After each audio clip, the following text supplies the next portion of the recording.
எங்கள் திருவண்ணாமலை தலைநகரில் இருக்கும் மட்டிக்களி பீச் என்று சொல்வார்கள். பாருங்கள் எவ்வளோ இதாகிட்டு.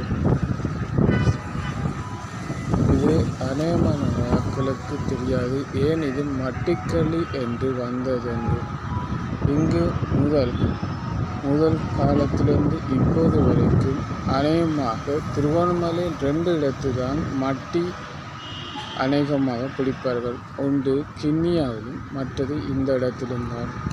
ஒவ்வொரு நாளும் பின்னர நேரத்தில் இங்குள்ள மக்கள்களும் அயலத்தில் இருக்கும் மக்கள் அனைவரும் இங்கு மட்டி பிடிக்க வருவார்கள்.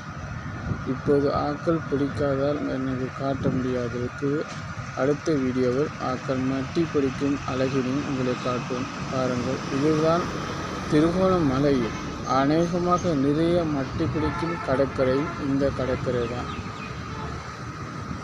அதால்தான் இதை மட்டிக்களி என்று அநேகமான மக்கள் அழைக்கிறார்கள். பாருங்கள் எவ்வளோ சேரும் செதுப்புமாக இருக்கிறது என்ற இப்படியான இடத்தில் தான் மட்டி அது அநேகமாக ஒதுங்கி காணப்படும். அதால்தான் இந்த மட்டிக்களி என்று மக்களால் மிகவும் போற்றப்பட்டு வருகிறது.